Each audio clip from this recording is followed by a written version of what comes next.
पुणे शहरातील टॉप 5 प्रसिद्ध शाळा. नमस्कार, तुम्ही पाहत आहात मराठी टॉप 10 हे चॅनल. पुणे पूर्वेकडील ऑक्सफोर्ड हे शहर केवळ सुंदर पर्वतरांगांसाठीच नव्हे, तर आपल्या समृद्ध शैक्षणासाठी वारसासाठी जगभर प्रसिद्ध आहे. आपल्या पाल्यासाठी सर्वोत्तम शिक्षण संस्था निवडणे हे प्रत्येक पालकाचे महत्त्वाचे पाऊल असते.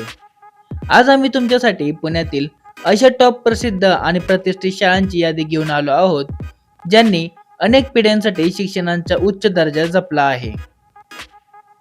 ही यादी त्या शाळांच्या ऐतिहासिक वारसा, शैक्षणिक गुणवत्ता आणि पालकांमध्ये असलेली लोकप्रियता या निकषांवर आधारित आहे.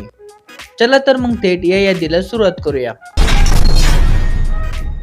या यादीतील 5व्या क्रमांकावर आहे सिम्बायोसिस इंटरनॅशनल स्कूल, जी आंतरराष्ट्रीय अभ्यासक्रम, IB, IGCSE आणि अत्याधुनिक पायाभूत सुविधांसाठी ओळखली जाते. जागतिक स्तरावरील शिक्षणाचा अनुभव देणारी ही शाळा आधुनिक पालकांची पहिली पसंती आहे. 4थ्या क्रमांकावर आहे Delhi public school. Pune CBSE बोर्डाचा एक प्रतिष्ठित ब्रँड म्हणून ओळखली जाणारी ही शाळा तिच्या विशाल कॅम्पस, शिस्तबद्ध शिक्षण आणि उत्कृष्ट क्रीडा सुविधांमुळे नेहमीच मागणीत असते. 3ऱ्या स्थानावर आहे द बिशप स्कूल. 1864 पासून कार्यरत असलेली ही ऐतिहासिक शाळा तिच्या कठोर शिस्त, सर्वांगीण विकास आणि क्रीडा क्षेत्रातील कामगिरीसाठी पुणे शहरात विशेष ओळखली जाते. 2ऱ्या क्रमांकावर आहे सेंट मेरी स्कूल. ही शाळा 1866 पासून मुलींच्या शिक्षणात अग्रेसर असून ICSE बोर्डाच्या मजबूत निकालासाठी आणि उच्च शैक्षणिक मानकांसाठी प्रसिद्ध आहे. आणि पहिल्या क्रमांकावर आहे महाराष्ट्राच्या शैक्षणिक इतिहासाचा वारसा जपणारी संस्था म्हणजे न्यू इंग्लिश स्कूल, रमणबाग.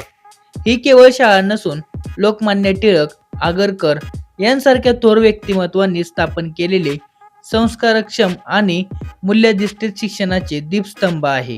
तर या होत्या पुण्यातील शिक्षण क्षेत्रातील गौरवशाली संस्था. या प्रत्येक शाळेचा स्वतःचा एक वारसा आणि वेगळेपण आहे. शाळा निवडताना तुमच्या पाल्याच्या गरजा, तुम्हाला हवा असलेला अभ्यासक्रम आणि शाळेची मूल्ये विचारात घ्या. तुम्हाला या शाळांच्या प्रवेश प्रक्रियेबद्दल अधिक माहिती हवी असल्यास कमेंटमध्ये नक्की सांगा. ही माहिती उपयुक्त वाटल्यास व्हिडिओला लाईक करा आणि अशाच महत्त्वपूर्ण शिक्षणाच्या माहितीसाठी आमच्या चॅनलला सबस्क्राईब करा. धन्यवाद.